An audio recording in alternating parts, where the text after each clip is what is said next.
എന്റെ ശ്വാസം നേരെ വീണത് ഇപ്പഴാ. മുകുന്ദേണ്ണനെ കാണാതെ വിഷമിച്ച് ഞാനിപ്പോ ഭഗവാനോട് പ്രാർത്ഥിച്ചതേ ഉള്ളൂ.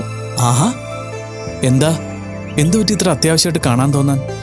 അത് നല്ല ടെൻഷനുള്ള കാര്യ. എന്തിനാ വെറുതെ ടെൻഷൻ ആവുന്നത്? ആദ്യം കാര്യം പറയൂ. എന്താണെങ്കിലും നമുക്ക് പരിഹാരം ഉണ്ടാക്കാം. ആദർശേട്ടൻ ഹൈദരാബാദിലെ പ്രശ്നങ്ങൾ പരിഹരിക്കാൻ വേണ്ടി അവിടെ പോയി നിന്ന് സൈറ്റിലെ കാര്യങ്ങൾ നോക്കാൻ തീരുമാനിച്ചു. ഇപ്പോ ഇവിടെ എടുത്തിരിക്കുന്ന പ്രൊജക്ട് ഞാൻ നോക്കണമെന്നാ പറഞ്ഞിരിക്കുന്നത്. ഇതിനാണോ മീര ടെൻഷൻ ആവുന്നത്? ഇതൊരു നല്ല കാര്യമല്ലേ? മീരയുടെ കഴിവ് തെളിയിക്കാൻ പറ്റിയ അവസരമല്ലേ കൈവന്നിരിക്കുന്നത്? മുകുന്ദേണ്ണൻ എന്തൊക്കെയാ പറയുന്നേ? ഒരു പ്രൊജക്ട് മുഴുവനായിട്ട് നോക്കാനുള്ള കഴിവോ അറിവോ എനിക്കില്ലല്ലോ. ഞാൻ ഓഫീസിൽ ഇരുന്ന് HR ഡിപ്പാർട്ട്മെന്റുമായിട്ട് ബന്ധപ്പെട്ട കാര്യങ്ങൾ മാത്രമല്ലേ ചെയ്തിരുന്നേ. അതൊന്നും സാരമില്ലെന്നേ. മീരയ്ക്ക് അറിയാത്ത കാര്യങ്ങൾ ആദർശിനോടോ അമ്മയോടോ അല്ലെങ്കിൽ മീരയുടെ അമ്മാവനോടോ ഒക്കെ ചോദിച്ചാ പോരെ? അവരെല്ലാവരും എത്രയോ വർഷത്തെ എക്സ്പീരിയൻസ് ഉള്ളവരാ. പിന്നെ മീരയ്ക്ക് എല്ലാത്തിൻ്റെയും തീരുമാനങ്ങളെടുത്ത് എല്ലാം ഒന്ന് ഓർഗനൈസ് ചെയ്ത് കൊടുത്താ പോരെ? ജോലി ചെയ്യുന്നത് മറ്റുള്ളവരല്ലേ? അതെ, എന്നാലും ഞാൻ ഇതെല്ലാം എങ്ങനെ ചെയ്യൂന്ന് എനിക്കറിയില്ല. അത് മാത്രല്ല, ഈ പ്രൊജക്ട് ആദർശയുടെ റേറ്റ് കുറച്ച് കോട്ട് ചെയ്ത് പിടിച്ചതാ. അതുകൊണ്ട് നഷ്ടം വരുമെന്ന് ഉറപ്പാ. അത് ആദർശേട്ടനും അറിയാം.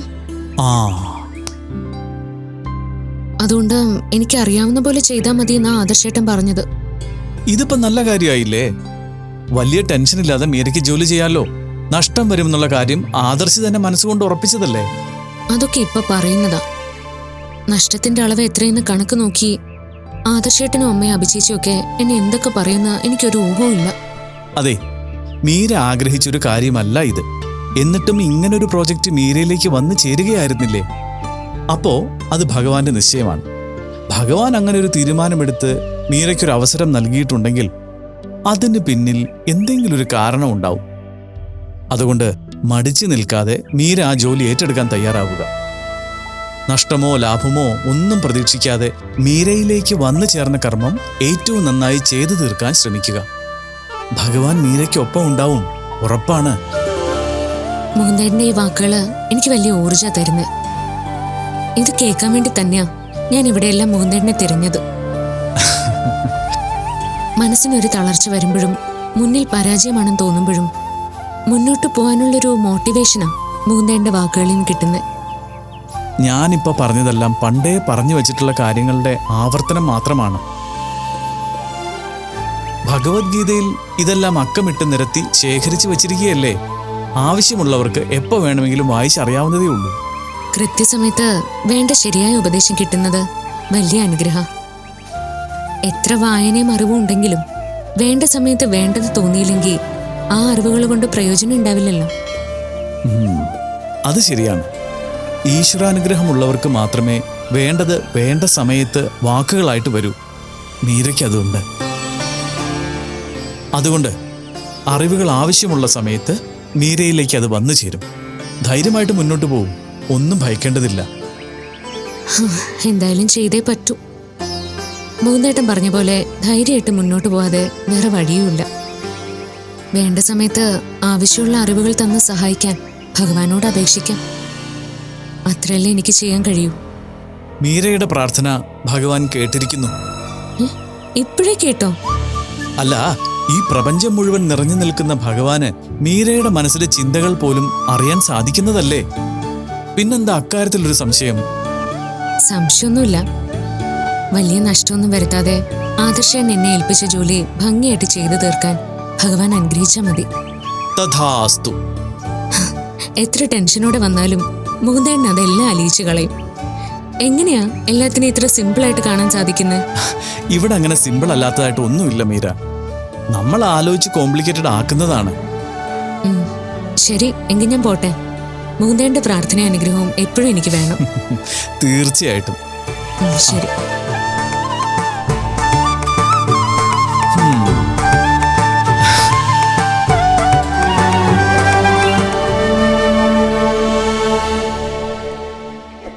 ധന്യ ആദർശനെ വന്ന് കണ്ട് സംസാരിച്ചു എന്നറിഞ്ഞപ്പോൾ തന്നെ എനിക്ക് ആദർശനെ നേരിട്ട് കണ്ട് വന്ന് സംസാരിക്കണമെന്നുണ്ടായിരുന്നു. പക്ഷെ ആ സമയത്ത് അന്വേഷിച്ചപ്പോൾ ആദർശ് എന്തോ അത്യാവശ്യമായിട്ട് ഹൈദരാബാദിലെ സൈറ്റിൽ പോയിരിക്കുകയാണെന്ന് അറിഞ്ഞു. നമ്മൾ ഒരിക്കലും ചിന്തിക്കാത്ത രീതിയിലുള്ള പ്രശ്നങ്ങളൊക്കെയാണ് ഓരോ ദിവസവും ഉണ്ടാവുന്നത്. അതിൻ്റെയൊക്കെ പിന്നാലെയുള്ള ഓട്ടമാണ്. ബിസിനസ് ആകുമ്പോൾ അങ്ങനെയൊക്കെ തന്നെയല്ലേ. പിന്നെ ഞാൻ പറയാൻ വന്നത് എന്താന്ന് വെച്ചാൽ, ധന്യ സൂരജിന്റെ കാര്യമാവും ആദർശനോട് സംസാരിക്കാൻ വന്നതെന്ന് എനിക്കറിയാം. എന്നാലും ധന്യ സംസാരിച്ച രീതി ശരിയായിരിക്കാൻ സാധ്യതയില്ല. വീട്ടിൽ വന്ന ശേഷം ധന്യ ആദർശനെ കണ്ട കാര്യം പറഞ്ഞപ്പോൾ എനിക്കത് ഫീൽ ചെയ്തു. അപ്പം മുതൽ എൻ്റെ മനസ്സിലൊരു ഭാരം പോലെ അത് ഫീൽ ചെയ്തു. ധന്യ മുന്നും പിന്നും നോക്കാതെ എന്തെങ്കിലുമൊക്കെ പറയുന്ന കൂട്ടത്തിലാ. കേൾക്കുന്നവരുടെ മാനസികാവസ്ഥയെക്കുറിച്ചൊന്നും ചിന്തിക്കില്ല. ധന്യ പറഞ്ഞതിൽ എന്തെങ്കിലും ആദർശനെ വേദനിപ്പിച്ചിട്ടുണ്ടെങ്കിൽ അത് മനസ്സിൽ വെക്കരുത്. ഏയ്, അങ്ങനൊന്നുമില്ല അങ്കിൾ. ആൻറ്റിയുടെ ടെൻഷൻ എനിക്ക് മനസ്സിലാവും. ആൻറ്റി ഇപ്പോഴും പഴയ കാലത്ത് തന്നെ നിൽക്കുന്നേ ഉള്ളൂ. അതിൻ്റെ ഒരു പ്രശ്നമാണ്. ഇക്കാലത്ത് സ്നേഹിക്കുന്നവർ രണ്ടുപേർ തീരുമാനിച്ചാൽ അവർക്ക് പിന്നെ ഒന്നിച്ച് ജീവിക്കുന്നതിന് വലിയ ബുദ്ധിമുട്ടൊന്നുമില്ലല്ലോ. എന്നിട്ടും അവിടെയും നിങ്ങളുടെ സമ്മതത്തിനായിട്ട് സൂരജും വിദ്യയും കാത്തു നിൽക്കുന്നുണ്ടെങ്കിൽ അതവർക്ക് നിങ്ങളോട് വലിയ സ്നേഹവും ബഹുമാനവും ഉള്ളതുകൊണ്ടല്ലേ. ആദർശ് പറഞ്ഞത് സത്യമാണ്. ധന്യയെ പറഞ്ഞ് മനസ്സിലാക്കാൻ ഞാൻ ഒരുപാട് ശ്രമിച്ചതാ. പക്ഷെ എന്തൊക്കെ പറഞ്ഞാലും ഒന്നും ധന്യയ്ക്ക് മനസ്സിലാവില്ല. അതേ അവസ്ഥ തന്നെയാണ് ബീനയ്ക്കും ഉള്ളത്. ഹരി എന്നെ പോലെ തന്നെ ബീനയെ പറഞ്ഞ് മനസ്സിലാക്കാൻ ശ്രമിച്ച് പരാജയപ്പെട്ട് നിൽക്കുക. അതെനിക്ക് മനസ്സിലായി അങ്കിൾ. സൂരജും വിദ്യയും അവർക്കൊന്നിച്ച് ജീവിക്കാനായിട്ട് എന്തെങ്കിലും സഹായം എന്നോട് ആവശ്യപ്പെട്ടാൽ എന്നെക്കൊണ്ടാവുന്നതെല്ലാം ഞാൻ ചെയ്തു കൊടുക്കുമെന്ന് ധന്യേട്ടനോട് പറഞ്ഞു. അത് ആൻറ്റിക്ക് ഇഷ്ടപ്പെട്ടില്ല. അതിനെന്നോട് ചെറുതായിട്ട് ദേഷ്യപ്പെട്ടിട്ട് ആൻറ്റി പോയത്. അത് വന്ന് അങ്കിളിനോട് പറഞ്ഞു കാണുമല്ലേ? പറഞ്ഞു. അതുകൊണ്ടാണ് ഞാൻ ആദർശനെ കാണാമെന്ന്. അതൊന്നും സാരമില്ല അങ്കിൾ. എൻ്റെ അമ്മയും സുഭദ്രാൻ്റെയും ഒക്കെ ഞാൻ ചെയ്യുന്ന പല കാര്യങ്ങളിലും എതിർപ്പ് വരുമ്പോൾ ശകാരിക്കാറില്ലേ? അതുപോലെ ഇത് ഞാൻ കരുതിയിട്ടുള്ളൂ. അതുകൊണ്ട് അങ്കിൾ ഒന്നിനെക്കുറിച്ച് ഓർത്ത് ടെൻഷൻ ആവണ്ട. ശരിക്കും ഇപ്പം എനിക്ക് സമാധാനമായി ആദർശ്. അല്ല, ആദർശ് ഹൈദരാബാദിൽ പോയിട്ട് അവിടെ സൈറ്റിലെ കാര്യങ്ങളൊക്കെ ഓക്കെ ആയോ? അത് അവിടുത്തെ കാര്യങ്ങൾ കുറച്ച് കോംപ്ലിക്കേറ്റഡ് അങ്കിൾ. നമ്മുടെ ഒരു പ്രോജക്റ്റിന് വേണ്ടി വാങ്ങിച്ച സ്ഥലത്തിൻ്റെ പ്രമാണം ഫേക്കായിരുന്നു. അതുകൊണ്ട് തൽക്കാലം അവിടെ പണി നിർത്തി വെക്കേണ്ട അവസ്ഥയാണ്. അതെങ്ങനെ സംഭവിച്ചു? കമ്പനിക്ക് ലീഗൽ അഡ്വൈസറൊക്കെ ഉള്ളതല്ലേ? ഡോക്യുമെന്റ്സ് ഒക്കെ ചെക്ക് ചെയ്തിട്ടില്ലേ അവര്? എല്ലാം ചെയ്തതാ. ഇത് അവിടെ നടന്നൊരു വലിയ സ്കാമിൻ്റെ ഭാഗമാണ്. നമ്മുടെ പ്രോപ്പർട്ടി മാത്രമല്ല, കുറേ അധികം പ്രോപ്പർട്ടികളിൽ ഇത്തരം ഫ്രോഡ് പരിപാടികൾ നടന്നിട്ടുണ്ട്. അവിടുത്തെ ഒരു വലിയ റിയൽ എസ്റ്റേറ്റ് കമ്പനിയാണ് ഇത് ചെയ്തത്. അവർ ഗവൺമെൻറ് ഒഫീഷ്യൽസിന് കൈക്കൂലി കൊടുത്ത് വർഷങ്ങളായിട്ട് വെറുതെ കിടക്കുന്ന കുറേ പ്രോപ്പർട്ടികളും കുറേ പുറമ്പോക്ക് ഭൂമികളും എല്ലാം കയ്യേറി അവരുടേതാണെന്ന ഡോക്യുമെന്റ്സ് ഫേക്കായിട്ട് ക്രിയേറ്റ് ചെയ്യായിരുന്നു. ഇനി എന്ത് ചെയ്യും? ഈ കാര്യത്തിൽ നമ്മൾ നിരപരാധികളാണെന്ന് എല്ലാവർക്കും അറിയാം. എന്നാലും കേസിൻ്റെ പ്രശ്നങ്ങൾ അങ്കിളിന് അറിയാമല്ലോ. ബിൽഡിംഗ് ഏതവസ്ഥ വരെയായി? 4 നില വരെയായി. ഇനി അതിൻ്റെ കേസുകളിൽ തീർപ്പാകാൻ എത്ര വർഷം എടുക്കുമെന്ന് ഒരു ഐഡിയ ഇല്ല. ഇനിയിപ്പോൾ അതിനെക്കുറിച്ച് ആലോചിച്ചിട്ടൊന്നും കാര്യമില്ല. നമ്മളെ കൊണ്ടാവും പോലെ കേസെല്ലാം സെറ്റിൽമെൻറ്റിന് ശ്രമിച്ചു നോക്കാം. അത്രയേ ഉള്ളൂ. വല്ലാത്തൊരു ചതിയായിപ്പോയി. പണത്തിൻ്റെ കാര്യത്തിൽ ആളുകൾ അങ്ങനെയാണെങ്കിൽ സ്വന്തവും ബന്ധവും സൗഹൃദവും ഒന്നും നോക്കാതെ ചതിക്കുകയും വഞ്ചിക്കുകയും ചെയ്യും. അപ്പം പിന്നെ ഒരു കമ്മിറ്റ്മെൻറ്റും ഇല്ലാത്ത ആളുകളുടെ കാര്യം പറയണോ? ഇവിടെ ഒരു പുതിയ പ്രോജക്റ്റ് നമ്മൾ എടുത്തിട്ടുണ്ട്. പക്ഷേ അത് എമൗണ്ട് കുറച്ചാണ് എടുത്തിരിക്കുന്നത്. ഞാൻ അന്ന് പറഞ്ഞ കാര്യത്തെക്കുറിച്ച് സംസാരിക്കാൻ അങ്കിളിനെ വിളിക്കണമെന്ന് കരുതിയതാ. പിന്നെ പല പ്രശ്നങ്ങൾ കാരണം വിട്ടുപോയി. എന്ത് കാര്യം? അത് വർക്കിൻ്റെ സബ് കോൺട്രാക്ട് അങ്കിളിന് തരാവുന്ന രീതിയിൽ ഞാൻ സംസാരിച്ചിരുന്നില്ലേ? അതെ. തൽക്കാലം കുറച്ച് നാളത്തേക്ക് അത് സാധിക്കാത്ത അവസ്ഥയില്ല. കമ്പനിയുടെ പേര് മാറിയതിനു ശേഷം പുതിയൊരു കമ്പനി തുടങ്ങുമ്പോൾ ഉണ്ടാവുന്ന എല്ലാ സ്ട്രഗിൾസും അനുഭവിക്കേണ്ട ഒരു അവസ്ഥയാണ്. അതുകൊണ്ട് എല്ലാം ഒന്ന് സ്റ്റഡിയായതിനു ശേഷം നമുക്കതൊക്കെ ആലോചിക്കാം. അതൊന്നും സാരമില്ല. അല്ലെങ്കിൽ തന്നെ ഈ സബ് കോൺട്രാക്ട് ഞാൻ ആവശ്യപ്പെട്ടതൊന്നും അല്ലല്ലോ. എനിക്കിപ്പോൾ ആവശ്യത്തിന് നല്ല പ്രോജക്റ്റുകളുണ്ട്. ആദർശ് ഇപ്പോൾ അതിനെക്കുറിച്ച് ഒന്നും ചിന്തിക്കണ്ട. എന്തായാലും ഞാനായിട്ടൊരു കാര്യം അങ്കിളിനോട് പറഞ്ഞിട്ട് അത് ചെയ്യാതിരിക്കുമ്പോൾ എനിക്കൊരു സങ്കടം ഉണ്ടാവില്ലേ? അതുകൊണ്ട് പറഞ്ഞതാ. അതൊന്നും സാരമില്ലെന്നേ. ഓക്കെ അങ്കിൾ, ഇപ്പോൾ മൈൻഡ് ഫ്രീ ആയി. എന്നാൽ ഞാൻ ചെല്ലട്ടെ, കുറേ കാര്യങ്ങൾ ചെയ്യാനുണ്ട്. ശരി ആദർശ്. ശരി.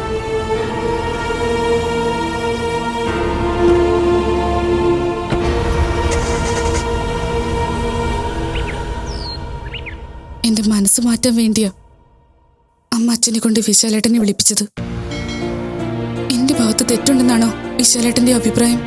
എന്റെ അഭിപ്രായം എന്താണെന്ന് ഞാൻ അമ്മയുടെ അച്ഛന്റെ മുമ്പിൽ വെച്ച് തന്നെ പറഞ്ഞിരുന്നല്ലോ. നീ അത് കേട്ടതല്ലേ?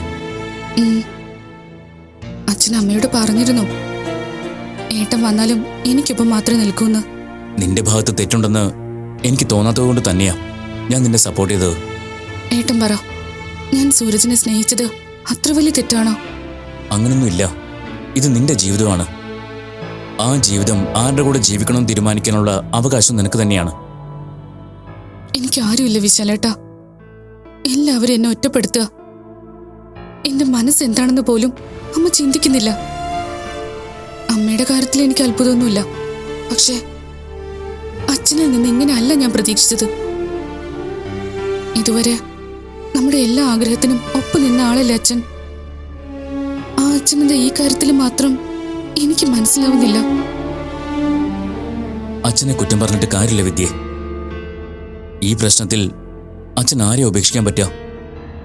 നിന്റെ ആഗ്രഹത്തിനൊപ്പം നിന്നാ അത് അമ്മയ്ക്ക് വിഷമാവും. അപ്പൊ എന്റെ വിഷമോ? അതിനൊരു വിലയുമില്ലേ? ഇനി അതിനെക്കുറിച്ച് ഓർത്തിട്ട് ഒരു കാര്യമില്ല. കാര്യങ്ങളൊക്കെ എങ്ങനെയായ സ്ഥിതിക്ക് ഇനി അതനുസരിച്ച് മുന്നോട്ട് പോവുക. എന്തൊക്കെ പറഞ്ഞാലും എനിക്ക് സൂരജിനെ മറക്കാൻ സാധിക്കില്ല.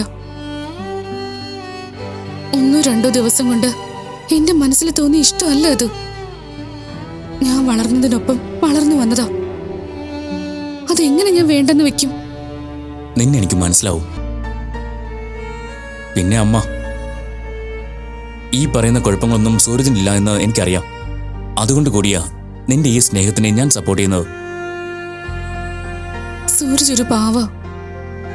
ഞാൻ എന്റെ ഇഷ്ടം തുറന്നു പറഞ്ഞപ്പോ പോലും വീട്ടുകാരെ കുറിച്ച് ഓർത്ത് ഒന്നും വേണ്ടെന്ന് പറയുക ചെയ്തത്. അതൊക്കെ പോട്ടെ. ഏതായാലും നിങ്ങൾ ഒന്നിച്ച് ജീവിക്കാൻ തീരുമാനിച്ചു. ഇനി എന്താ ബാക്കി വേണ്ടതെന്ന് വെച്ചാ അത് ആലോചിക്ക്. അച്ഛന്റെ അമ്മയുടെ സമ്മതം ഇല്ലാതെ വിവാഹം കഴിക്കാനൊന്നും ഞാനില്ല വിശാലേട്ടാ. എത്ര നാളായാലും അവർ സമ്മതിക്കുന്നത് വരെ ഞാൻ കാത്തിരിക്കാൻ തയ്യാറാ. മണ്ടത്തരം പറയാതെ. അച്ഛന്റെ അമ്മയുടെ സമ്മതത്തോടെയുള്ള വിവാഹമാണ് നിനക്ക് വേണ്ടിയിരുന്നതെങ്കിൽ നീ അവര് പറയുന്ന ആളെ സ്നേഹിക്കണമായിരുന്നു. സ്നേഹിച്ച സമയത്ത് നീ നിന്റെ ഇഷ്ടമല്ലേ നോക്കിയത്. ഇനിയിപ്പോ അവരുടെ സമ്മതം നോക്കിയിരിക്കാതെ എത്രയും വേഗം വിവാഹം നടത്തി ഈ പ്രശ്നം പരിഹരിക്കാൻ നോക്കുന്നതാണ് ബുദ്ധി. അതെങ്ങനെയാട്ടാ? സൂരജിന്റെ മുത്തച്ഛനല്ലാതെ മറ്റാരും എനിക്ക് സപ്പോർട്ടില്ല. സത്യം പറഞ്ഞോ, മുത്തച്ഛൻ ഒരാളുടെ സപ്പോർട്ട് ഒന്നുകൊണ്ട് മാത്രം ഞാൻ ഇത്രയും ദിവസം പിടിച്ചു നിന്നത്. സൂരജ് ഇവിടെ നിന്ന് പോയി കഴിഞ്ഞു ഒരു വിവരവും ഇല്ല. എവിടെയാണ് എന്താണെന്ന് പോലും അറിയില്ല. എല്ലാവരും എനിക്കെതിര്. ഏതു നേരവും ഇവിടെ കുറ്റപ്പെടുത്തലുകൾ മാത്രം. ശരിക്കും വിഷമിച്ചു പോയി ഞാൻ. ആ സമയത്തൊക്കെ എനിക്ക് ധൈര്യം തന്ന് പിടിച്ചു നിർത്തിയത് അദ്ദേഹമാണ്. അതൊക്കെ ഇതിന്റെ ഭാഗമാണെന്ന് കരുതിയാൽ മതി. അമ്മയും അച്ഛനും നിന്നെ ഈ ബന്ധത്തിൽ നിന്നും വിലക്കുന്നത് സ്നേഹക്കുറവുകൊണ്ടല്ല, മറിച്ച് സ്നേഹക്കൂടുതൽ കൊണ്ടാ. അമ്മയുടെ കാഴ്ചപ്പാടിൽ നിനക്ക് സൂരജിനേക്കാൾ നല്ല പയ്യനെയും കുടുംബാന്തരീക്ഷം ഒക്കെയാണ് കിട്ടേണ്ടതെന്ന ചിന്തയാണ്. അതുകൊണ്ട് നീ ഒരിക്കലും അച്ഛനും അമ്മയെ വെറുക്കരുത്. എനിക്കറിയാട്ടാ. അതുകൊണ്ട് തന്നെ എനിക്ക് ഇത്രയും സങ്കടം. നമ്മളെ മക്കൾക്ക് എല്ലാ സ്വാതന്ത്ര്യവും നൽകിയിരുന്ന രക്ഷിതാക്കൾ തന്നെയായിരുന്നു അച്ഛനും അമ്മയും. അല്ലെങ്കിൽ എനിക്ക് അവരെ എതിർക്കുന്നതിനോ സൂരജിനെ വിവാഹം കഴിക്കുന്നതിന് വേണ്ടി ഈ വീട് വിട്ടു പോകുന്നതിനൊന്നും വിഷമം തോന്നേണ്ടതില്ലല്ലോ. അതൊക്കെ പോട്ടെ. ഇത് നിന്റെ ലൈഫാണ്. ഇതില് ജീവിക്കേണ്ടതും അതിന്റെ നല്ലതും ചീത്തയും അനുഭവിക്കേണ്ടതും നീയാണ്. അതുകൊണ്ട് ഞാൻ നിനക്കൊപ്പം നിൽക്കും. പഴയ സൂരജായിരുന്നുവെങ്കിൽ ഒരു പക്ഷെ ഞാൻ അമ്മയുടെ തീരുമാനത്തിനൊപ്പം നിന്നേനെ.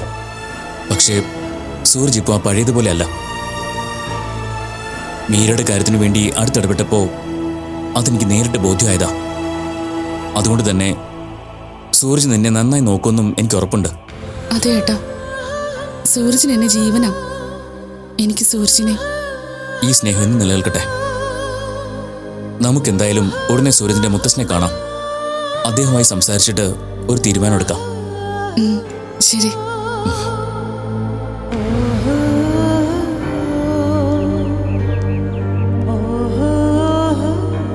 സ്നേഹിക്കുന്നവർ ഒരുമിച്ച് ജീവിക്കണമെന്നാ എൻ്റെ ആഗ്രഹം. അതുകൊണ്ടാണ് ഇവർക്ക് വേണ്ട സപ്പോർട്ടെല്ലാം ചെയ്യാമെന്ന് ഞാൻ തീരുമാനിച്ചത്. ഞാനും അങ്ങനെയൊക്കെ തന്നെയാ ചിന്തിക്കുന്നത്. എൻ്റെ ജീവിതം കൊണ്ട് ഞാൻ മനസ്സിലാക്കിയത് സന്തോഷവും സമാധാനവുമാണ് ജീവിതത്തിൽ ഏറ്റവും വലുതെന്നാണ്. ജീവിതത്തിൽ സന്തോഷം ഉണ്ടാവണമെങ്കിൽ നമ്മൾ സ്നേഹിച്ചവരുടെ കൂടെ തന്നെ ജീവിതം പങ്കിടാൻ സാധിക്കണം. ആരും അതിന് സമ്മതിക്കാത്തതുകൊണ്ടല്ലേ ഞാനിങ്ങനെ അലയേണ്ടി വരുന്നത്. ആകെയുള്ളൊരു സപ്പോർട്ട് മുത്തശ്ശൻ മാത്രം. ഇപ്പൊ വിശാലേട്ടനും. മുത്തശ്ശ, എൻ്റെ അഭിപ്രായം എന്താന്ന് വെച്ചാൽ, മറ്റുള്ളവരെല്ലാം എതിർക്കുന്ന സ്ഥിതിക്ക് ഇനി ഇവരുടെ വിവാഹം വച്ച് താമസിപ്പിക്കാതെ എത്രയും പെട്ടെന്ന് നടത്തണമെന്നാ. അതിപ്പോ ആരും സമ്മതിക്കാതെ എങ്ങനെ നടത്തുമെന്നാ? അച്ഛന്റെ അമ്മയുടെ അനുഗ്രഹം വാങ്ങാതെ ഒരു രജിസ്റ്റർ മാരേജോ ക്ഷേത്രത്തിൽ വെച്ചുള്ള താലികെട്ടോ ഒന്നും എനിക്ക് മനസ്സുകൊണ്ട് അംഗീകരിക്കാൻ സാധിക്കില്ലെന്ന് ഞാൻ പറഞ്ഞു മുത്തശ്ശ. ആ, വിദ്യമോള് പറയുന്നത് ശരിയാണെന്നാ എനിക്ക് തോന്നുന്നത്. ഇത്രയും നാൾ വളർത്തി വലുതാക്കിയ അച്ഛനമ്മമാരെ ധിക്കരിച്ച് അങ്ങനെയൊക്കെ ചെയ്താ പിന്നെയുള്ള ജീവിതത്തിൽ സമാധാനം ഉണ്ടാവില്ല. ഒന്നുകിൽ നീ അമ്മ പറയുന്നത് അനുസരിക്കണം, അല്ലെങ്കിൽ ഞാൻ പറയുന്നത് പോലെ വിവാഹത്തിന് തയ്യാറാവണം. രണ്ടിനും പറ്റില്ലെന്ന് പറഞ്ഞാൽ ഈ പ്രശ്നത്തിനൊരു സൊല്യൂഷൻ ഉണ്ടാവണ്ടേ? വിശാലേട്ടൻ ഇത് തന്നെ പറഞ്ഞോണ്ടിരിക്കാതെ ഞാനെന്റെ അവസ്ഥ പറഞ്ഞില്ലേ, അതെന്താ നിങ്ങൾക്ക് മനസ്സിലാവാത്തത്? ഇതിപ്പോ നീ ആഗ്രഹിക്കുന്ന രീതിയിൽ മറ്റുള്ളവരെല്ലാവരും പെരുമാറണമെന്ന് പറഞ്ഞാൽ അത് നടക്കുന്ന കാര്യമാണ് വിദ്യേ. അമ്മയുടെ സ്വഭാവം എന്താണെന്ന് നമുക്കറിയാവുന്നതല്ലേ. ഒരു കണക്കിന് പറഞ്ഞാൽ അതേ വാശി തന്നെയല്ലേ നീയും കാണിക്കുന്നത്. നമ്മുടെ സന്തോഷങ്ങൾ കണ്ടെത്താനും നിലനിർത്താനും ഒക്കെ നമ്മൾ തന്നെ ശ്രമിച്ചേ പറ്റൂ. അതിനെല്ലാം നമ്മൾ തന്നെ മുൻകൈ എടുക്കണം. ആരും കൂടെ നിൽക്കാനൊന്നും ഉണ്ടാവില്ല. നീ എന്താ വിദ്യ ആ രീതിയിൽ ചിന്തിക്കാത്തത്? മോനെ, വിദ്യമോളുടെ ഭാഗത്ത് ശരികളുണ്ട്. അച്ഛനമ്മമാരോട് സ്നേഹവും ആത്മാർത്ഥതയും ഉണ്ട്. മോൻ പറയുന്ന കാര്യങ്ങൾ എളുപ്പത്തിൽ പ്രശ്നപരിഹാരം ഉണ്ടാക്കുമെങ്കിലും പിന്നെ അങ്ങോട്ട് അതെല്ലാം മനസ്സിലെ കരടുകളായിട്ട് മാറും. എൻ്റെ യാത്രകളിൽ ഞാൻ കണ്ടതും പഠിച്ചതും ഒരു പ്രശ്നം ഉണ്ടായാൽ പെട്ടെന്ന് തന്നെ അതിന് പരിഹാരം കാണുമെന്നാണ്. ഞാൻ ഇങ്ങനെ പറയുന്നത് അച്ഛനമ്മമാരോട് സ്നേഹക്കുറവുണ്ടായിട്ടൊന്നും അല്ല. പ്രാക്ടിക്കലായിട്ട് ചിന്തിച്ചാൽ അമ്മയുടെ വാശി ഒരു കാര്യമില്ലാത്തതാ. അതിന് കൂട്ടുനിൽക്കുന്നത് മണ്ടത്തരവാ. പിന്നെ സൂരജിന് അമ്മ പറയുന്നത്ര കുഴപ്പമുണ്ടെന്നൊന്നും എനിക്ക് തോന്നുന്നില്ല. ഇനി ഇവള് പറയുന്നത് പോലെ എല്ലാവരുടെയും സമ്മതം വാങ്ങി വിവാഹം നടത്താന്ന് വെച്ചാ അതിന് എന്ന് സംഭവിക്കാനാ? എല്ലാവരുടെയും സമ്മതം വാങ്ങി വിവാഹം നടത്താൻ ഞങ്ങൾ ഒരു ശ്രമം നടത്തിയതാ, പക്ഷെ അത് സാധിച്ചില്ല. ഇനി ഒരു വഴി ഞാൻ പറയാം. വിദ്യയുടെയും സൂരജിന്റെയും വിവാഹം ഉടൻ തന്നെ ആരുടെയും സമ്മതം ഇല്ലാതെ നമ്മൾ നടത്തുമെന്നൊരു തോന്നല് അവരിലെല്ലാവരിലും നമ്മൾ ഉണ്ടാക്കണം. അപ്പൊ വലിയ വഴക്കുകൾ ഉണ്ടാവില്ലേ? അതൊക്കെ ചിലപ്പോൾ ഉണ്ടായെന്നിരിക്കും. അതെല്ലാം നമ്മൾ ഫേസ് ചെയ്തേ പറ്റൂ. കുറച്ച് കൂടായി പൊപ്പിക്കാതെ ഇത് നേരെ ചൊവ്വേ നടക്കുന്ന ലക്ഷണമൊന്നും ഞാൻ കാണുന്നില്ല. അതാ ഞാനിപ്പോൾ ഈ ഒരു ഐഡിയ പറഞ്ഞത്. ആരും സമ്മതിച്ചില്ലെങ്കിലും വിവാഹം നടക്കുമെന്ന് എല്ലാവർക്കും മനസ്സിലായാൽ അവരെല്ലാവരും ചിലപ്പോ ചീത്തപ്പേര് ഒഴിവാക്കാനായെങ്കിലും വിവാഹം നടത്താൻ സമ്മതിച്ചെന്നിരിക്കും. ഇതിനെല്ലാം സൂരജിന്റെ പ്രസൻസ് കൂടി വേണം. എന്നാലേ ഒരു വിശ്വസനീയത കിട്ടൂ. സൂരജിനെ ഇപ്പൊ ഫോൺ വിളിച്ചാൽ പോലും കിട്ടുന്നില്ല. പിന്നെ എങ്ങനെ ഇതൊക്കെ അറിയിക്കും? സൈറ്റിൽ എന്തൊക്കെയോ ഇഷ്യൂസാ. അതുകൊണ്ട് ആദർശേട്ടന്റെ മീരയൊക്കെ ടെൻഷനായിട്ട് നടക്കുന്നത്. അതിനിടയിൽ സൂരജിനെ തിരിച്ചു വിളിച്ച് ഇവിടെ പ്രസൻസ് ഒക്കെ വേണമെന്ന് പറഞ്ഞാൽ അത് പ്രാക്ടിക്കലി പോസിബിൾ ആണെന്ന് എനിക്കറിയില്ല. എന്തായാലും ഞാനൊന്ന് സൂരജിനെ കോണ്ടാക്ട് ചെയ്യട്ടെ. അവനുമായി സംസാരിച്ച ശേഷം എന്താ വേണ്ടതെന്ന് തീരുമാനിക്കാം. എന്നാൽ അങ്ങനെ ആവട്ടെ മോനെ. ശരി മുത്തശ്ശ, എല്ലാത്തിനും ഒരു തീരുമാനമായിട്ട് ഞാൻ മുത്തശ്ശനെ വിളിച്ചോളാം. ഓ ആയിക്കോട്ടെ, പോയിട്ട് വാ.